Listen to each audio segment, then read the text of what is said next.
Welcome, Mrs. Gilbert and fellow teachers, to our Integrated Teaching and Learning presentation. I would first like to begin with our acknowledgement of our country. We respectfully acknowledge the traditional custodians of lands across Australia, their elders, ancestors, cultures and heritage.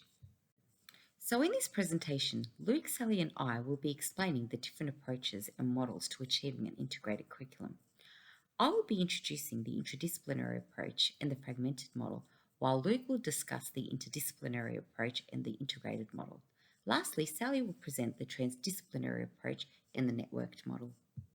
In the past, there used to be a segregated approach to teaching and learning, which involved learning skills and knowledge that were distinct to specific learning areas. There was not much emphasis given to the context of the learning or students' interests.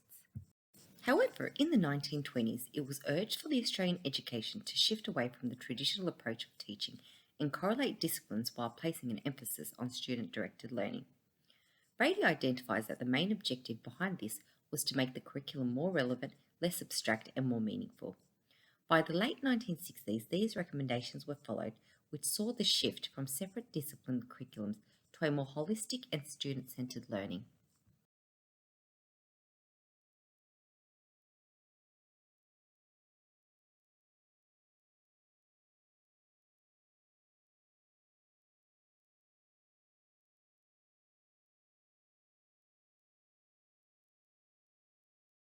So what do we mean by curriculum integration? In the simplest definition, an integrated curriculum is a connection of knowledge, understanding and skills made within, across or beyond discipline areas. Theorists have suggested three different categories of integration. The first category focuses on integration happening within single. For a more in-depth discussion on the interdisciplinary approach, this approach involves connecting knowledge, skills and concepts within a single discipline. A common example of this is when we integrate oral language, reading and writing into language arts. Having a closer look at the Australian curriculum, we could see examples of the interdisciplinary approach, especially in the science discipline. The three strands, science understanding, science as a human endeavour, and science inquiry skills are all interrelated. For instance, within the foundation year level, the three strands are interrelated with a focus on observation skills, so students can observe and describe the behaviours and properties of everyday objects, materials and living things. Furthermore, we could also see integration of knowledge and understanding across the three strands through the 6 key ideas.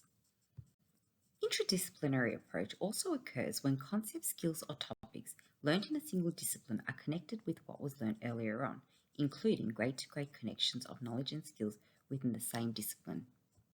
In order to give school faculties a solid foundation for designing curriculums that help their students make valuable connections while learning, Robin Fogarty has designed a 10-model approach to integration. We could see how these models have been categorized into the three approaches of integration. Right at the beginning of the continuum is the fragmented model, which is a traditional approach to delivering the curriculum and where the least integration occurs. Only occasionally will two topics from two distinct learning areas be correlated. The fragmented model involves organizing the curriculum so each learning area is fragmented into specific skills, knowledge, and content students are required to learn.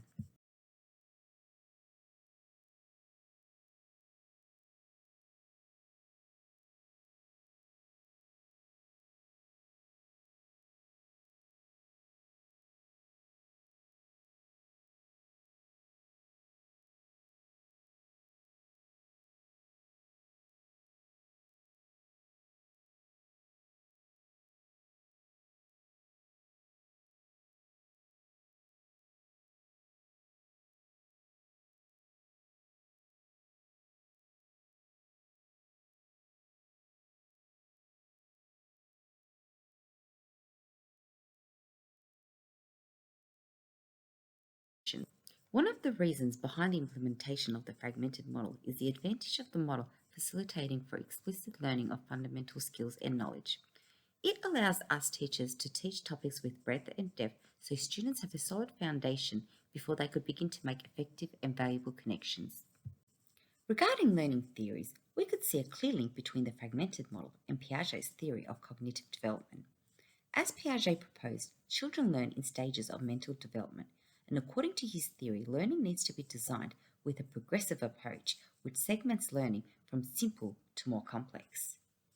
Similarly, the fragmented model also involves segregating learning, so each distinct learning area is fragmented into development stages. For an instance, in the Australian curriculum mathematics, students' number and place value learning is fragmented into developing sequences which see students developing from counting to 20 in the foundation year level to progressing up to recognising, modelling, representing and ordering numbers to at least 1000 by the end of year 2. In contrast to the advantages, the main disadvantage of the fragmented model is the lack of focus on facilitating students to making connections and integrating similar concepts. In addition, the overlap of concepts and skills is not illustrated to the students, and the students are unable to make connections between their learning and real-life experiences. Therefore, students develop a perception that once they are done learning topics from distinct disciplines, they are done with it for good and do not need to revisit them or use them again. Thank you all for listening. I hope now you have a better understanding of the interdisciplinary approach, including the fragmented model. I'll pass it over to Luke now, who will continue with the second part of our presentation.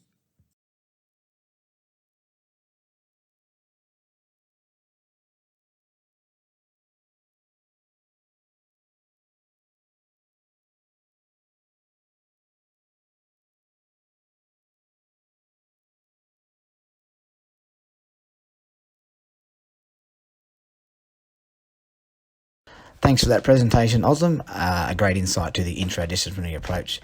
As mentioned earlier, for part 2, I'm going to discuss the interdisciplinary approach with the application of the integrated model. An interesting quote made by Karl Popper, a philosopher of science. We are not students of some subject matter, but students of problems, and problems may be cut right across the boundaries.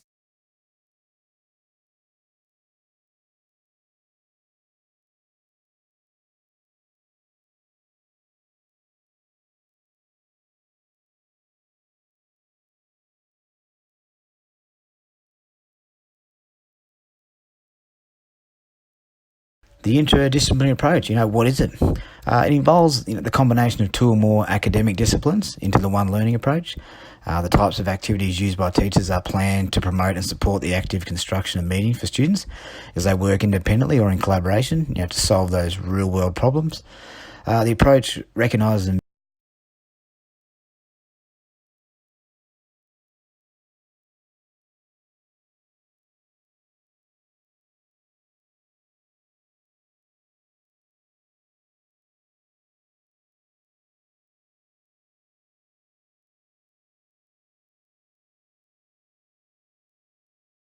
Okay, looking at Fogarty's integrated model, which is part of the 10-model approach from Robin Fogarty, as mentioned by Ozlem earlier. With this model, priorities that overlap multiple disciplines, they're examined for common skills, concepts, and attitudes, which encourage the students to identify, the interconnectedness and interrelationships between disciplines. For example, the students generate a variety of problems they want.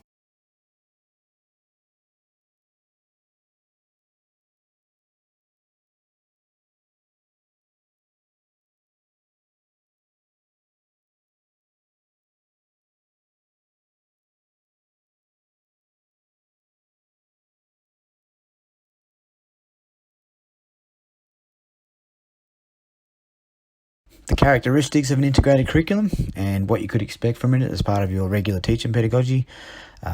Curriculum integration, can generally be described as an approach to teaching and learning that connects knowledge, understanding and skills, from within or across subject areas in meaningful ways. Some characteristics are experiences that, develop children's attitudes, skills and knowledge, and to help them make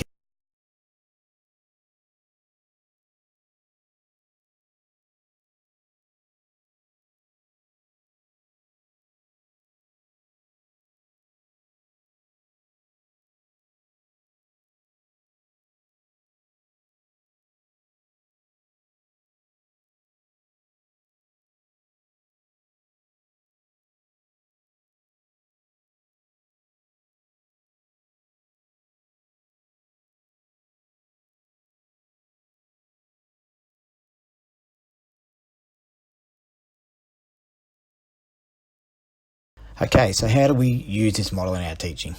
The topics and content are selected to drive the unit. They are the processes towards the gradual development of the big ideas. Activities are designed to develop planned understandings about the topic. The study of the big idea drives the teacher planning and forms the content of the unit. The activities are developed along the lines of an inquiry-based model of teaching and learning. So the units move through a broad sequence of stages and merge the areas of the curriculum. For example, the primary connections 5 E's teaching and learning model, which some of you may have heard of or used, through a placement experience in science unit actually while studying. I was interested.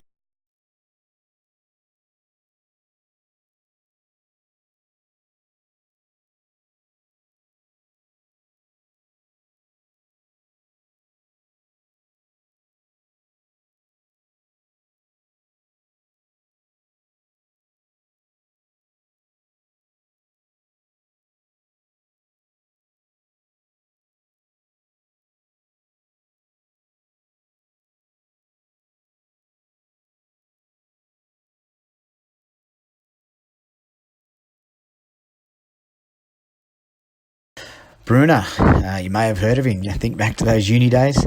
Even at age 91, he was still going strong and teaching in the law department at New York University. Bruner's interest was really on how knowledge is represented and organised through different modes of thinking or representations.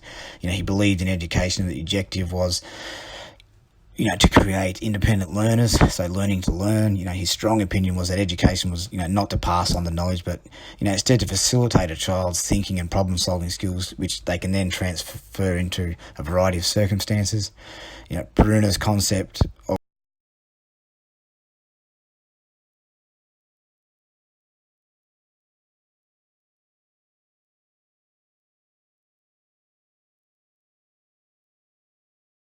So why integrate? What are those benefits for us? Students are highly motivated through a vested interest.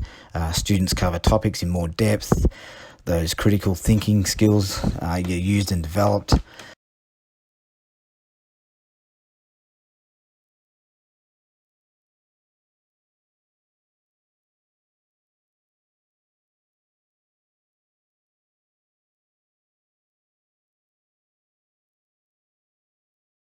So limitations, where are those gaps?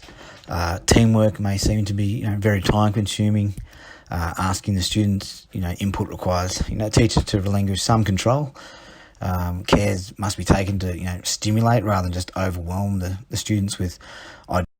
Thank you, Luke, for your insights into the interdisciplinary approach to integration. I will be discussing the transdisciplinary approach. This is a more modern approach, moving beyond subject areas to focus on the learner rather than the content. Fogarty refers to this approach as being within and across learners, as opposed to within or across disciplines. Curriculum integration starts with issues, ideas, or problems initiated by or negotiated with the learner. This provides learning opportunities to be explored that are relevant to the learner. Project-based and community-focused concerns drive open-ended and meaningful learning in a real-life context. This genuine and rich connection to real life outside of the classroom is an essential part of a successful integrated curriculum. Additionally, integrated teaching and learning is more effective when there is active involvement from students to construct knowledge using inquiry into a big idea based on their interests. This inquiry drives the integration process. James Bean extends this by taking the concerns of the students within the classroom and merging them with real-world concerns to create a curriculum theme. This is still initiated by the learner, but is facilitated with more control from the educator to align with the curriculum. On this slide, we see how the transdisciplinary approach links to a constructivist perspective, using the learner's prior understandings to actively construct new knowledge. For educators, a backwards planning approach must then occur to make connections between the learner's ideas and the curriculum content. Modern education is moving towards using the learning styles, interests, abilities, and strengths of the learner to shape pedagogical approaches, with a transdisciplinary approach to integration encompassing this. For a more in-depth distinction within the transdisciplinary approach, we look at Fogarty's networked model. This model takes the intense interest or expertise of the learner and develops it using the varying perspectives and knowledge of others. Fogarty refers to this as viewing learning through a prism with multiple dimensions and directions of focus. To extend on constructivism, The networked model links to Vygotsky's social constructivist theory, whereby the learner's existing knowledge is challenged and extended using meaningful interactions with others and the environment. Through purposeful and relevant communication and collaboration, learners co-construct new understandings with others that might not have been possible on their own. These are noted as necessary skills for 21st century learning. This highlights the modern connotation associated with a transdisciplinary approach through a networked model. In practice, Fogarty's networked model could present as a learner understanding their strengths and seeking necessary resources and peers to work with to complement that. For example, a learner might know their strength to be composing texts and team up with one classmate who excels with technology use and one who has perfected online researching skills to work together to develop a project-based multimodal presentation for English. The curriculum theme is then based around the general capability of literacy with digital technologies integrated. The next 2 slides will cover the benefits and limitations of the transdisciplinary approach. By beginning with the learner, this promotes engagement, which Hanlon suggests is essential in today's learning to move beyond the curriculum and encourage students to think about their thinking and develop relevant skills. This links to the Australian curriculum's general capabilities of ICT, personal, social, ethical, intercultural, and critical and creative thinking. The transdisciplinary approach provides opportunities to develop these real-world capabilities through collaboration, questioning about complex problems, reflecting, planning, and critically analysing information and perspectives. These are developed as they apply disciplinary and interdisciplinary skills in real-life contexts. With a transdisciplinary approach being actively directed by the learner, their motivation for learning improves as they are stimulated by new information, skills, and concepts. Inquiry supports integration, and with Bean's approach focusing on the learner's questions and concerns, this fosters inquiry and turns it into learning. As educators attempt to organise the curriculum around students' questions, interests, and concerns, limitations may arise to align with and meet curriculum pressures, standards, and outcomes. This could present a problem for educators if they are not fully equipped to effectively link students' ideas back to the curriculum. Considering the networked model, it is noted this could also present a limitation as learners' efforts can become ineffective if they are spread too thin. So that you can easily see the key benefits and some similarities between the approaches, we've created this Venn diagram. Now let's evaluate the use of these approaches a little more in a practical context to help us educators decide which approach might be best for integration in any given situation. As Ozlem mentioned, an interdisciplinary approach limits connections between learning and real life. However, the inter- and transdisciplinary approaches foster real-life skill development in real-life contexts. As we know, subjects such as maths and science require these connections to real life outside of the classroom to deepen understandings and create relevant meaning. Therefore, these approaches are more suitable for integrating using subjects like these. In contrast, there are some subjects and situations that require specific information to be learned, such as English. This is where an interdisciplinary approach to integration is more successful to deliver explicit knowledge and skills. When considering curriculum pressures and outcomes, which I know we are all familiar with, using the intra- and interdisciplinary approaches to integration are more efficient, as you can start with the curriculum content and decide learning paths from there. In contrast, a transdisciplinary approach must work backwards to align with the curriculum, and this can prove more difficult and time-consuming for educators. And we all know how precious our time is.